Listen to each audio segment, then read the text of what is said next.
Ezequiel capítulo 18, no versículo 4, a palavra de Deus diz: eis que todas as almas são minhas, como é a alma do Pai, assim também a alma do Filho é minha.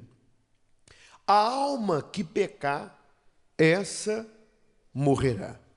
Então, senhora, senhor, todos nós, veja que todos nós que estamos nesse mundo mal, todos nós temos uma alma.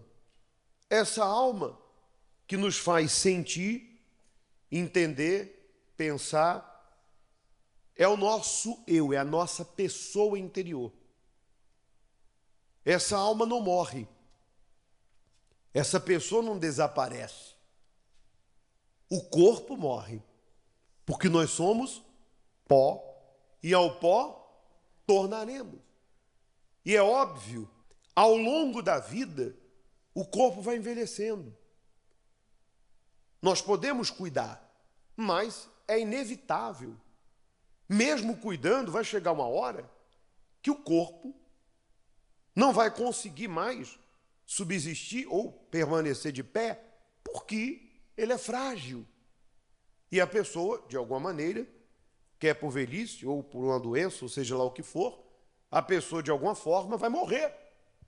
Isso é o destino de todo ser humano. Então, a morte é a coisa mais certa para todos nós. Quando a pessoa nasce, qual é a coisa mais certa na vida dela? Com quem ela vai casar, o que ela vai ser como profissional, enfim, se ela vai errar muito ou pouco, o que é mais certo para aquele ser humano? É a morte, que vai vir cedo ou tarde.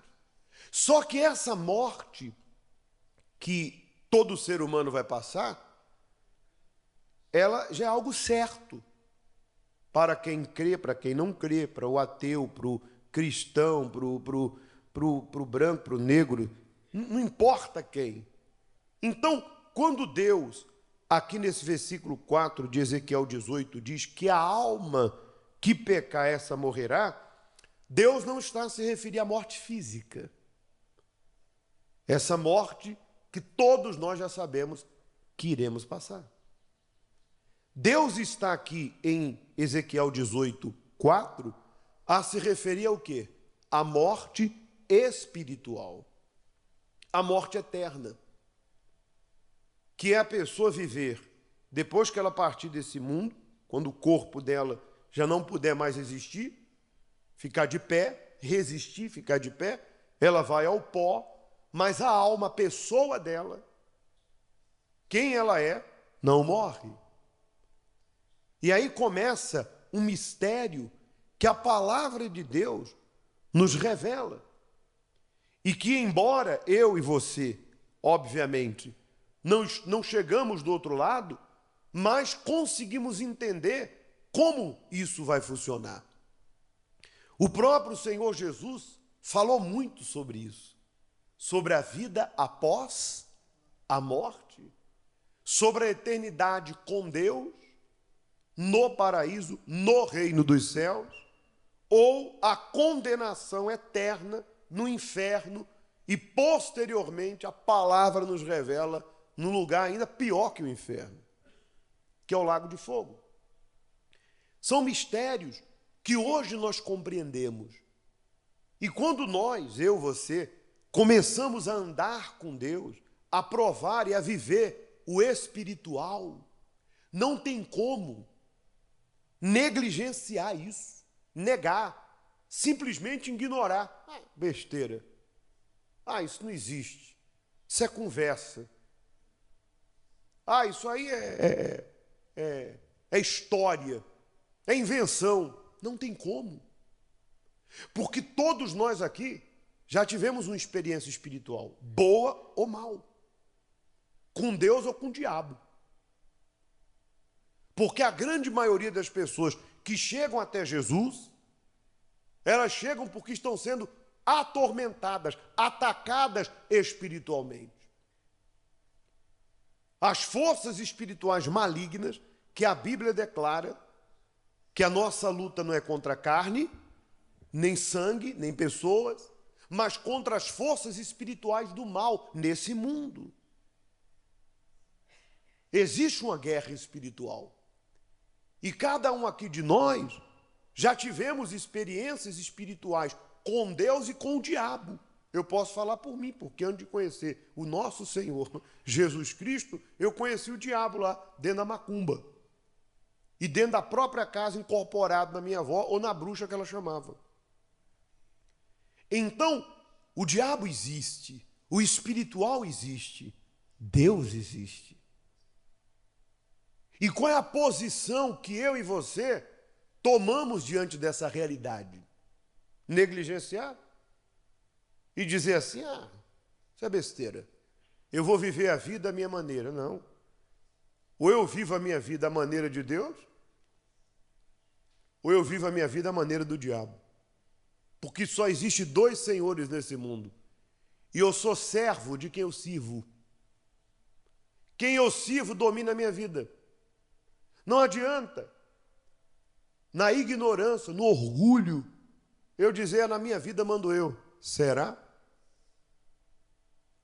Se eu obedeço a palavra de Jesus, o poder que o Evangelho tem, porque Jesus disse, as minhas palavras são espírito e vida, Ele é o verbo. O poder dessa palavra vai transformar o meu emocional, psicológico e espiritual.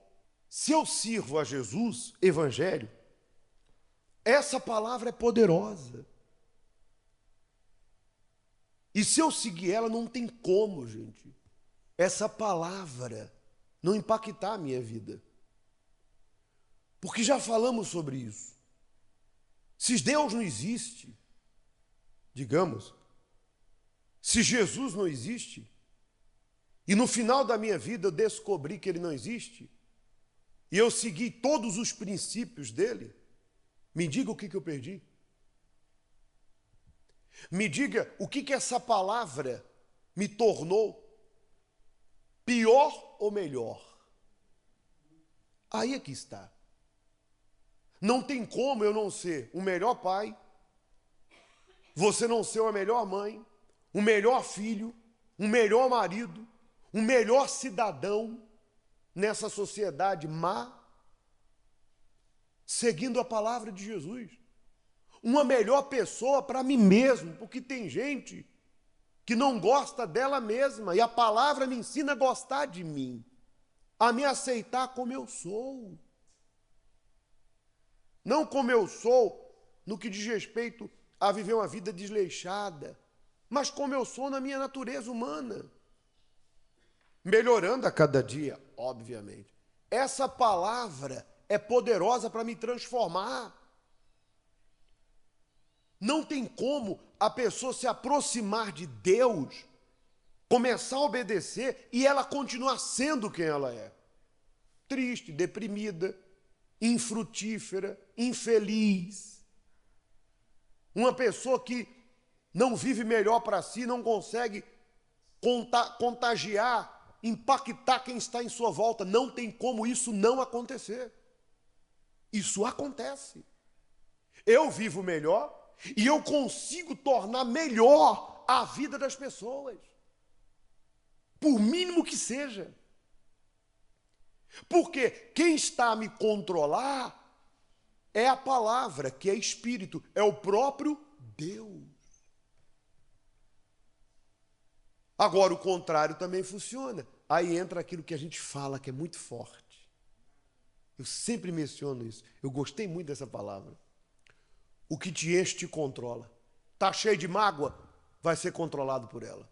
Está cheio de amor? Vai ser controlado por ele. Está cheio de ressentimento, de raiva? Vai ser controlado por isso. Está cheio de perdão e de misericórdia? Isso te controla. O que me enche, me controla. Por isso que o oposto de ser controlado pela palavra também existe. Ser controlado por esse mundo podre, pelas ideias das pessoas, pela cabeça do mundo, pelo pecado. E aí o oposto na vida também acontece. Eu vou viver mal, infeliz, frustrado. E eu vou fazer com que todos que estão à minha volta também vivam frustrados. Porque quando eu não tenho problema, eu vou lá e arrumo. E quando eu não tenho problema com as pessoas, eu vou lá e arrumo um problema com elas também. E você conhece alguém que é assim? De repente, eu e você já fomos assim. Quando não tinha problemas, arrumávamos. Ou conosco mesmo, para nós mesmos, ou para alguém. Então, essa escolha faz com que o céu domine ou o inferno domine. E é nessa escolha de se render a Jesus, de viver com Jesus, que nós vamos definir a nossa eternidade. Voltando ao ponto de partida, todos nós aqui já tivemos uma experiência espiritual com Deus, ou com o diabo. Quem já teve? Quem sabe que o mundo espiritual existe? Está aí. O mundo espiritual existe. E essa morte que a Bíblia diz, a alma que pecar, essa morrerá, é viver separado do Senhor Jesus, depois que eu sair desse corpo. Mas, pastor, me esclarece uma coisa. O ser humano não peca? Sim. Só que Deus está a falar aqui com o profeta Ezequiel, e o título é A Responsabilidade pelo Pecado Individual, e se dirigindo ao povo de Jerusalém, ao povo de Deus, aos conhecedores da palavra, porque quando eu e você não conhecíamos a palavra, pecávamos por ignorância. Ignorância. Você sabe que hoje muitas coisas no mundo é ignorância. Por isso que quem discute com ignorante é mais ignorante, né? Que ele. Tem gente que não entende nada de Deus. Você vai discutir com uma pessoa que não entende nada de Deus, você vai perder seu tempo. Então eu e você pecávamos por ignorância. O que eu entendo de Deus? Eu achava que ter Deus era fazer o sinal da cruz, acender uma vela e falar que acreditava em Deus. Mas eu não andava no caminho dele. Eu andava no caminho oposto. Ele me mandou ir para lá, pela direita, eu ia para a esquerda. Mas eu achava que eu estava certo. Eu era ignorante, cego. Eu era cego com respeito a Deus. Mas quando eu cheguei aqui, quando a palavra me iluminou, lâmpada para os meus pés é a tua palavra e luz para o meu caminho, Meus olhos se abriram. Eu comecei a entender que a minha vida, o meu futuro, não dependia dos outros, dependia de mim. Que nada estava perdido, que o que eu não pudesse, Deus pode. Então eu deixei de lamentar, me queixar, reclamar, jogar a culpa nos outros, carregar sentimento e olhar para o passado. Eu coloquei minha fé na palavra e comecei a construir uma vida com Deus. E essa vida começou a me transformar. Eu comecei a dar frutos dentro e fora, porque a mudança começa primeiro onde? Dentro, paz, força, ânimo, perdão. E depois do lado de fora isso começou a aparecer como uma raiz que cresce e logo depois o broto sai. E eu comecei a ver o poder de Deus na minha vida e através de mim. Então, como negar? O pecado que aqui está a dizer não é que eu e você somos pecadores, é viver no pecado. Porque pecador, todos nós somos e estamos sujeitos. Por isso que dependemos da graça do nosso Senhor. Porque em nós não há nada de bom. Por sermos pecadores, seremos tentados. Por sermos pecadores, a carne, minha e sua, vai pedir. E é aí que está a diferença entre quem serve a Deus e quem não serve. Qual é a diferença, pastor? É que aquele que decidiu servir a Jesus Cristo não vive mais na prática do pecado. Pastor, eu posso me enervar e falar uma besteira? Pode, não deve, mas pode. Pastor, eu posso, por causa das emoções, acabar me inclinando para uma coisa e pecar? Pode, mas não deve. Isso é humano. Só que a diferença entre quem não vive na prática do pecado e quem vive é que, primeiro, aquele que aceitou Jesus Cristo e não quer viver no pecado, ele se desvia do mal. Ele rejeita o pecado. E Deus vê isso, porque ele sonda a mente e o interior. Se a pessoa tem a mentira e a verdade, ela escolhe a verdade. Se ela sabe que aquele ambiente não é bom, ela se desvia dele. Se ela sabe que aquele assunto não vai lhe fazer bem, ela não entra naquele assunto. E Deus vê isso. E o Espírito Santo fortalece essa pessoa. O Espírito Santo testifica dentro dela para que ela continue esse modo de vida, porque esse modo de vida, embora sacrificante, mas é o modo de vida que nos dá paz. E quando essa pessoa pressionada, tentada, comete um erro, ela se sente mal com aquilo. E ela não segue aquilo. Ela confessa, se arrepende e não volta a errar. Pastor, mas eu já fiz isso várias vezes. E eu sempre voltei a pecar, a errar. Então quer dizer que para mim não tem jeito? Não, tem jeito sim. Quer dizer que a senhora e o senhor está tentando vencer o pecado na força do braço. Você está na carne. Você precisa entender que enquanto a carne está forte, ela vai vencer você. É só pegar 2 cães e alimentar um e deixar o outro com fome. Bota os 2 para brigar, que não é certo, é óbvio. É um exemplo. Se aqueles 2 animais brigam, o mais fraco vai perder. E o mais forte vai ganhar. Então, você está tentando. A Bíblia fala que há uma luta entre a vontade de Deus, que é espírito e vida, que fala conosco, que é a palavra dele, e a vontade da carne que está em nós. Mentira, raiva, cobiça, mágoa, prostituição, impureza, vícios.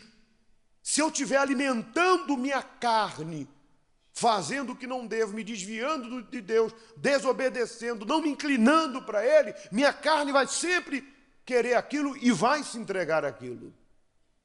Se eu estou a alimentar meu espírito, negando minha carne, me aproximando de Deus, buscando na palavra, me conectando a Deus, meu espírito vai ficar forte e eu sempre vou vencer os desejos e tentações.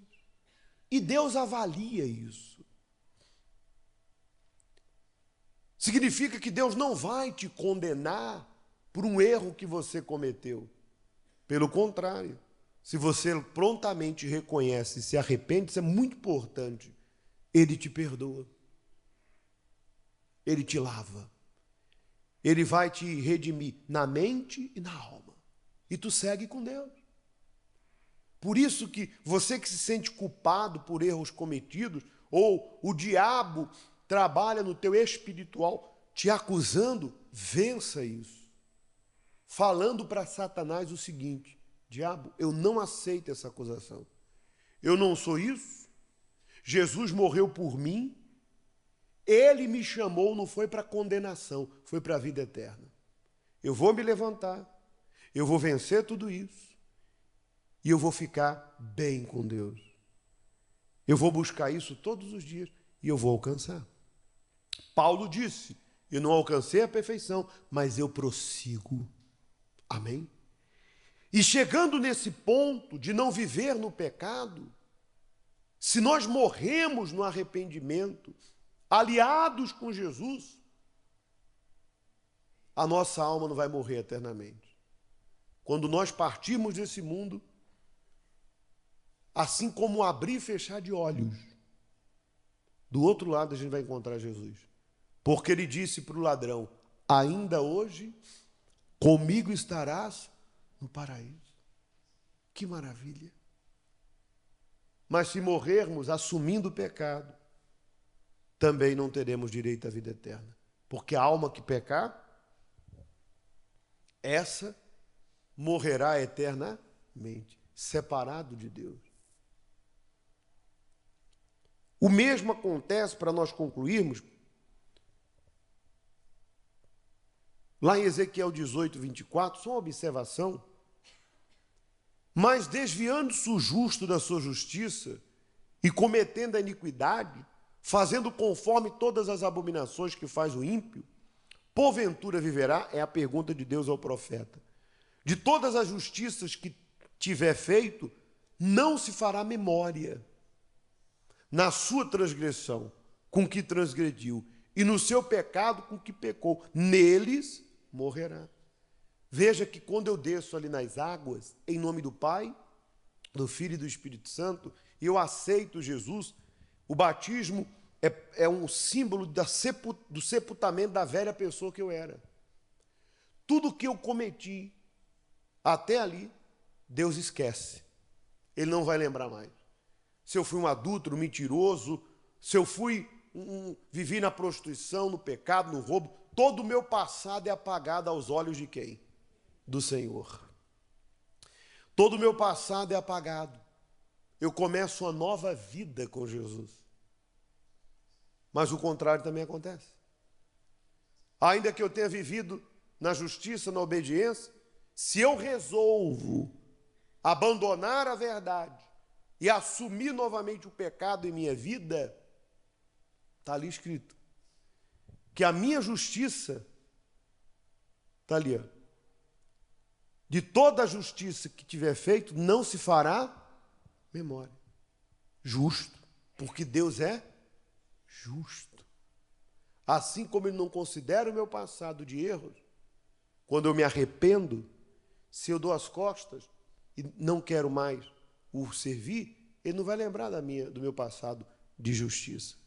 Embora, atenção, Deus não abandona ninguém. Ele sempre está de braços abertos.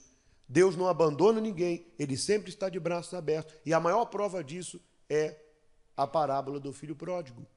Quando o filho pegou tudo o que tinha, foi viver no pecado, e lá ele se arrependeu e resolveu voltar. E quando ele resolveu voltar, o pai estava de braços abertos para recebê-lo, porque Deus é misericórdia. E dentro dessa palavra, desse entendimento, dessa direção dada pelo Espírito Santo, o que nós vamos fazer? Vamos pedir a misericórdia de Deus para nós. Eu não sei como a senhora e o senhor está, se você está bem espiritualmente, graças a Deus.